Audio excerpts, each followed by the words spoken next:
The morning of March 16, 1968, began like countless others in the small rural heart of Quang Ngai Province, South Vietnam. The sun was just peeking over the rice paddies, painting the fields in gold. The villagers of My Lai, part of the larger Sun My area, were stirring awake, farmers preparing to plow, mothers kindling fires for breakfast, and children laughing as they fetched water from the communal well. No one in the village knew that this morning would be the last they would ever see. By noon, their homes would be smoke and ash, their fields slick with blood. My Lai would no longer exist, not as a living place, but as a wound in history. The war before the war be, 1968. The Vietnam War was a vortex of confusion and despair. What had begun as an ideological struggle had descended into a nightmare of guerrilla warfare, political lies, and shattered morality. For the American soldiers, many barely out of high school, Vietnam was a maze of fear and frustration. They were told they were fighting for freedom, but the enemy was invisible, the jungle unforgiving, and the distinction between civilian and combatant blurred beyond recognition. Booby traps, ambushes, and landmines had taken their friends in the weeks before. In Company C of the 1st Battalion, 20th Infantry Regiment, death had become a companion. The men of Task Force Barker, their tempers raw and nerves shredded, were about to be unleashed on a target they barely understood. They called it Pink. To American command, it was just another red zone, another dot on the map marked for pacification. Intelligence claimed that Viet Cong guerrillas were hiding there. Reports said the villagers provided them food, shelter, and information. What no one questioned was how intelligence could justify killing an entire village. Orders of death on the evening of March 15th. A briefing was held. Captain Ernest Medina, commander of Company C, stood before his men. His tone was grim, his words sharp. He told them they would be attacking My Lai at dawn. The area, he said, was crawling with Viet Cong. Anyone found inside after 7 o'clock, .m, was to be considered an enemy combatant. It was a simple message. Too simple. Some soldiers, uneasy, asked what to do about women and children.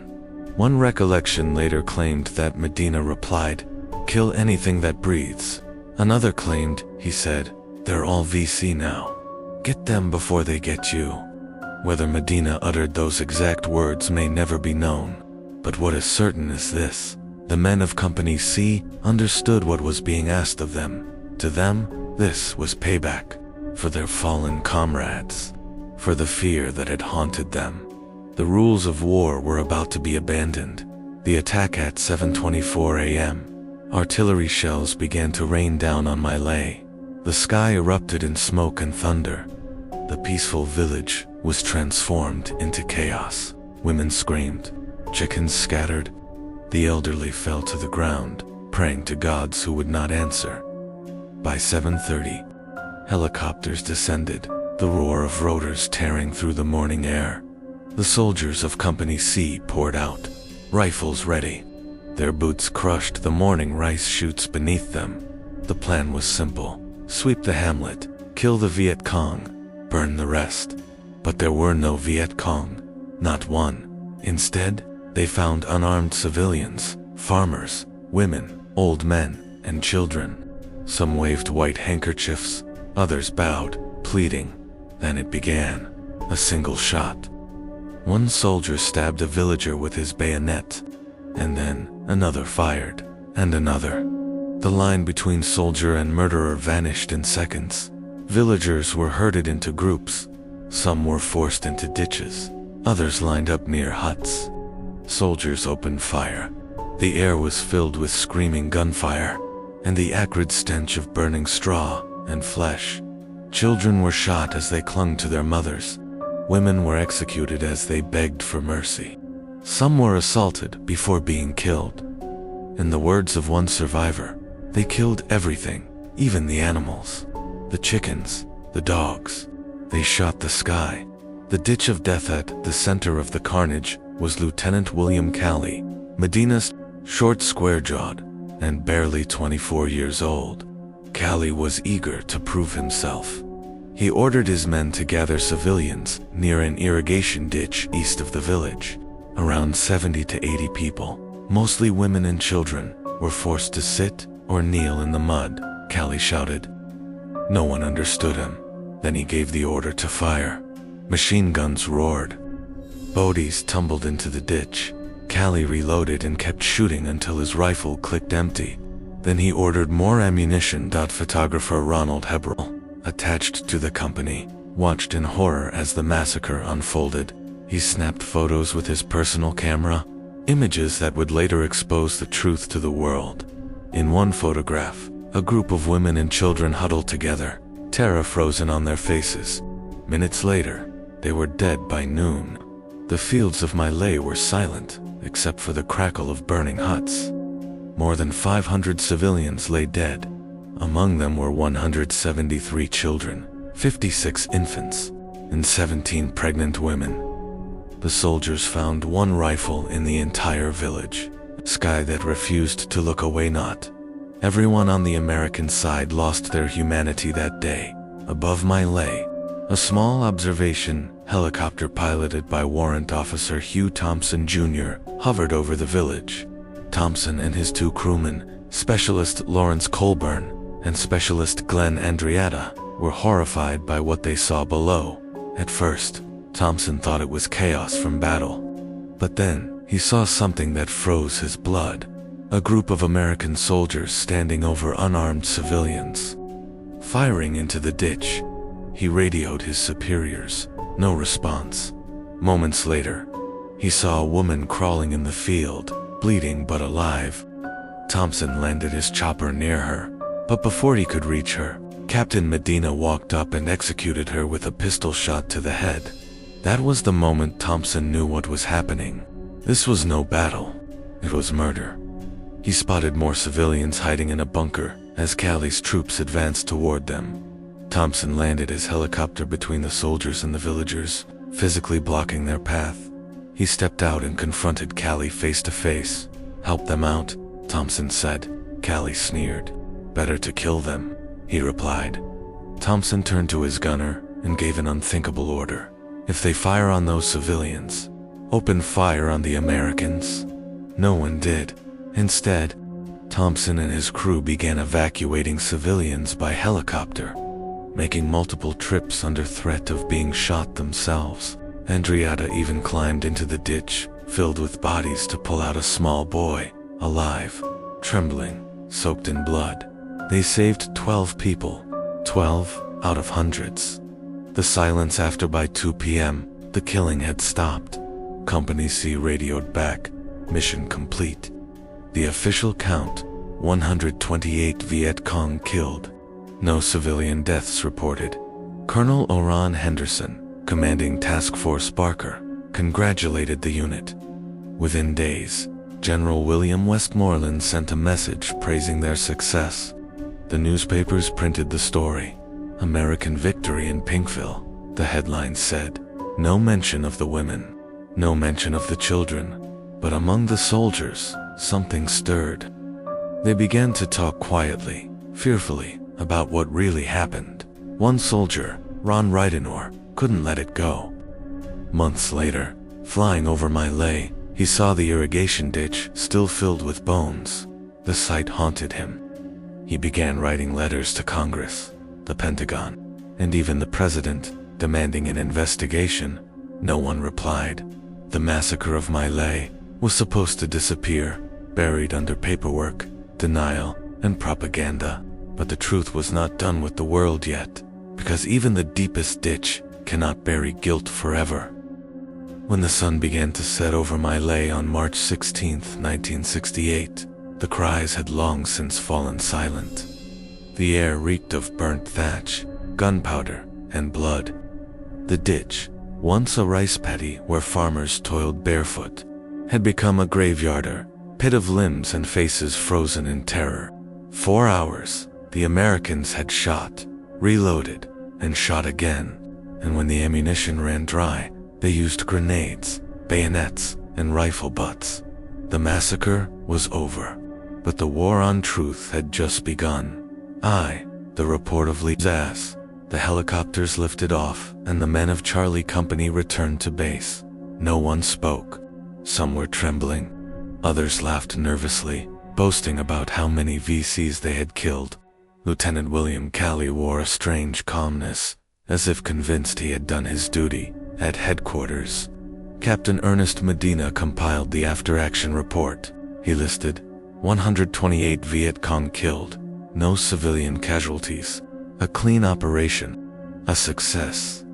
The military bureaucracy swallowed the report without a question.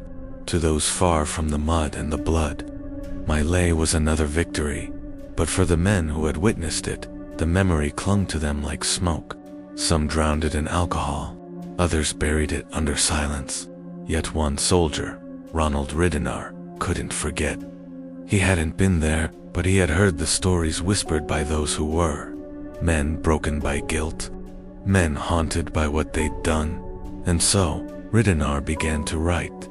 He sent letters to 30 members of Congress, the Pentagon, and the President himself, describing in meticulous detail the slaughter that had taken place. For months, nothing happened. His letters vanished into the paper graveyards of Washington, but truth, like water, finds its way through even the smallest cracks. 2. The whisper becomes a storming late 1969. Journalist Seymour Hersh, a young and relentless reporter, caught wind of Ridenour's allegations. He followed the trail through whispers, false leads, and closed doors till he found William Calley, awaiting a quiet court-martial for an incident in Vietnam. Hersh published his first story on November 13, 1969. It began with a sentence that cut like a knife. An American lieutenant stands accused of massacring more than 100 unarmed Vietnamese civilians. The world stopped to listen days later. The photographs surfaced Ronald Hebrol's color images, showing naked bodies, murdered children, and women clinging to each other in death. They appeared in Life and Time magazines, seen by millions. The illusion of American moral superiority shattered overnight. What the U.S. Army had tried to bury under medals and propaganda now stood naked before the world. The public reacted with shock and horror, but also confusion. How could American soldiers' sons, brothers, heroes do this? And why had the government hidden it for so long? 3. The Trial of a Nation. In 1971, Lieutenant Calley finally stood trial for the premeditated murder of 22 civilians. The courtroom brimmed with tension. Families of soldiers filled the benches, glaring at the journalists and protesters. Outside, demonstrators held signs reading, "Free Calley. I was just following orders." To many Americans, Calley was not a murderer. He was a scapegoat, the product of a war they no longer understood but could not abandon. Calley's defense was chillingly simple. "I was following orders. I was told everyone in that village was the enemy." The prosecution argued that no order could justify slaughtering children. The photographs were shown in court. The jury fell silent. After weeks of testimony, the verdict came: guilty, life imprisonment. But justice, in times of war, rarely lasts long. Within days, President Richard Nixon intervened. He placed Calley under house arrest, and after 3 years, the man responsible for the deaths of more than 500 civilians walked free. For the victims of My Lai, there was no freedom, no graves with names, no justice.iv. The men who spoke out while Calley was treated like a misunderstood patriot: Hugh Thompson Jr., Lawrence Colburn, and Glenn Andreatta, the crew who had risked their lives to stop the killing, were treated as traitors. Thompson had landed his chopper between U.S. troops and terrified villagers, ordering his gunner to open fire on Americans if they continued shooting civilians. He saved a dozen lives that day, 12 out of hundreds. Yet, when he returned to base, he was called a coward. Letters poured in from angry citizens. Death threats arrived at his door. The military buried his report, twisted his actions, and gave him a medal that conveniently omitted the truth. Thompson threw it away. It would take 30 years before he was publicly recognized for his heroism. By then, Glenn Andreatta had been killed in combat, and the ghosts of my lay had already scarred every soul involved. The machinery of denials. The scandal exploded. The US government launched internal investigations, the Pierce Inquiry, a 1,000-page labyrinth of interviews and evidence. The report confirmed what the world already knew. The massacre had happened. Commanders had lied. Documents had been destroyed. But the higher one climbed the chain of command, the less anyone seemed to remember. No general, no colonel, no policymaker faced a single day in court. The military needed scapegoats, not truth. And so it was Callie Young, arrogant, small enough to sacrifice, who bore the blame for a nation's moral collapse. In the words of one investigator, Callie didn't fail the system failed itself. VA. The silence of the survivors in Vietnam. The survivors of My Lai rebuilt their village from ash. For years, they lived under the shadow of memory.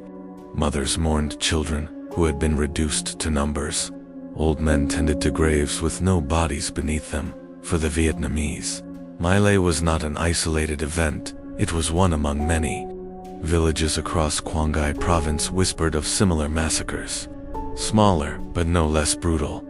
A US military historian later admitted that there was a My Lai every month. But only this one had been photographed, reported, and seen. In the rebuilt village now, renamed Sun Maya Memorial stands, where the ditch once gaped open. The walls bear 504 names. Elderly mothers, infants only days old.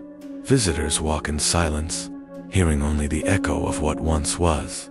The ghosts of My Lai do not speak, but they are always listening. 7. The echo in the American soul. The My Lai massacre changed how America saw itself. Before, the war in Vietnam was framed as a fight for freedom, democracy, and civilization. After My Lai, those words tasted of ash. Universities erupted in protest. Soldiers returning home faced questions that had no answers. Was My Lai an exception, or the truth of the war itself? Some Americans clung to denial. Others, like Ridenour and Hirsch, carried the burden of truth as a duty to history. For the soldiers who had pulled the trigger, nightmares never ceased. They woke in the night to the sound of crying. The faces of women and children appeared in their dreams. Some drank themselves to death. Others confessed to priests who could offer no forgiveness.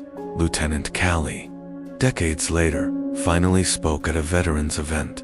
He said, "There is not a day that goes by that I do not feel remorse. I feel remorse for the Vietnamese who were killed, for their families, and for the American soldiers involved." But his words came too late, spoken into a world that had already moved on. The ghosts of obedient tragedy of My Lai was not born from hatred alone, it was born from obedience. From soldiers trained to see human beings as targets, and orders as absolution. In the jungles of Vietnam, morality had become a casualty long before the bullets flew. Each command, each justification, stripped away another layer of conscience until nothing remained but fear and the need to survive. My Lai was not a failure of discipline, it was its perfection, a system working exactly as designed, where empathy was weakness and obedience was virtue. Historians now call it the day America murdered its own innocence. The legacy of blood and memory today. In the village of Sun Mai, children play where the dead once fell. Tourists visit the memorial museum, reading plaques, staring at black and white photos that still sting the soul. Outside, the rice fields shimmer green again, but beneath that soil, bones still rest. The US government has expressed regret, but never issued a formal apology. The phrase "incident at My Lai" still appears in official documents, sanitized, detached. Yet every year, On March 16th, survivors and their descendants gather to light incense and pray for the souls of the lost. They do not ask for vengeance, only remembrance, and in that remembrance lies a warning, one not only for America, but for all of humanity, that war, when stripped of conscience, makes monsters of men. The lesson of my lay is not locked in the past. It breathes in every conflict, where orders eclipse morality, where soldiers are told that mercy is weakness, and where the innocent are buried in the language of collateral damage.